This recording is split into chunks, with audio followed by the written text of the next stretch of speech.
right? So you can see how the pendulum comes over here, and then all of a sudden the next week swings back here, and this affects how we work together. So we're coming from very different places in the workplace. And so these trends, even though Laura Barron is president of the Barron Group, a consulting firm founded in 1994 that specializes in developing leaders, improving employee productivity, and building strong customer relationships. One thing I wanted to tell you on that is actually Gen Y loves structure. They have not been given a lot of structure by some of their parents and some of the school systems, but they like it. And if you will give them boundaries and structure and really have consequences, they really line up. It's amazing. Throughout the United States, the Barron Group provides workshops and seminars and facilitates executive and management retreats, all customized to meet clients' specific needs. Ms. Barron's high energy and real-world approach engages the audience and inspires them to apply what they've learned.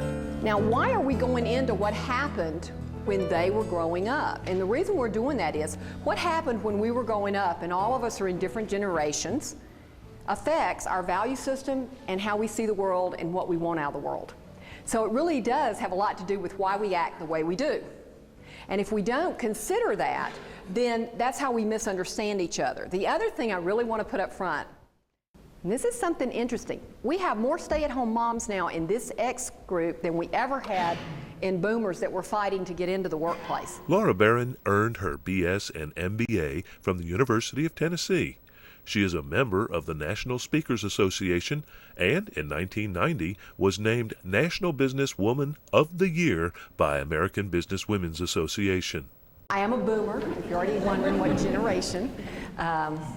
Don't call me old, that really insults a boomer. We are not old, veterans are old. Every one of these generations can be very successful and very achieving. They're going to do it very differently, and that's the key. That we have to learn what are their motivators, what really are they into, and how do we give them the flexibility to achieve the way they want to, because we need the end results. But they're not going to do it the way we did it as a boomer. They're not going to do it the way a veteran did it. We're not going to do it the way they would do it. So it's a mutual respect I'm trying to get you to today. It's really that we will understand each other. So what is the typical training that you do, just when they first walk in the door? Filing.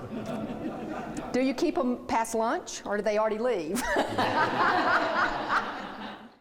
We don't have any, bunnies dropping across the stage or anything exciting for them. So there's a lot going on. Now, what's really interesting is this group is pressured to succeed. Their parents are really well educated, the best educated sets of parents that's ever been are the parents of these, and they are pressured to succeed. Therefore, they grow up stressed and overprogrammed from the day they show up. How many of you are parents, have kids this age group? Okay. And I have two nieces and a granddaughter in this age group. And we're responsible for part of this because they have been told they're special, that they're unique, they're wonderful all their life. So when they show up in your office, they expect to be treated special. This particular age group, the Gen Y, like teamwork. They like to work with each other. And one of the things that some of my clients have found that keep them in a particular job is to hire their buddies. These two tables and maybe these two and kind of make this table and this one. And I want you to come up with, because you're a mixture of generations right here, what are the things other generations drive you crazy with? What are the frustrations you run into in the workplace that really is some of this generations colliding stuff, all right? What do you want your ideas, how do you want them to handle them? How do how do other people take your ideas because you're so young? And she looks really young. She's 5 feet, petite. She said, well, I want respect. I'm smart. And I said, okay, what about their ideas? Well, and what about the people you work with? Well, they have to earn my respect. And I thought that was hilarious. They want respect when they walk in the door, and they expect it. But they are not going to give it to you all until you earn it.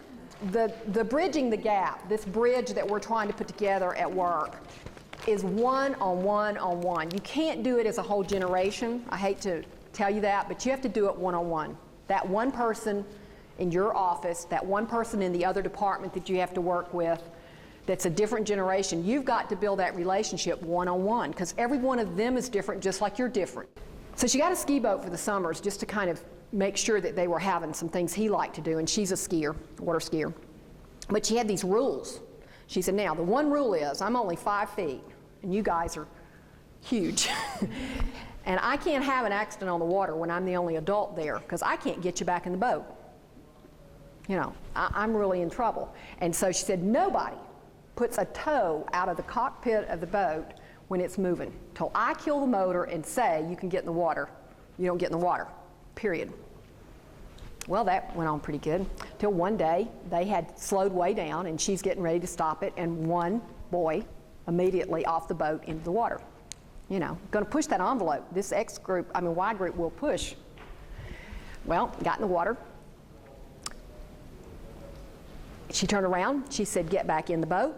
As soon as he got in, she started up. She said, we're going back to the dock, we're not skiing today.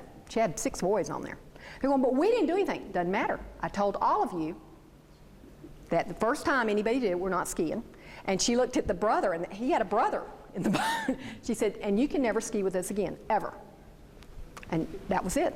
Well, he begged for 6 months. Finally, about 9 months later, she said, are you ever going to get out of the boat when it's moving? Nope.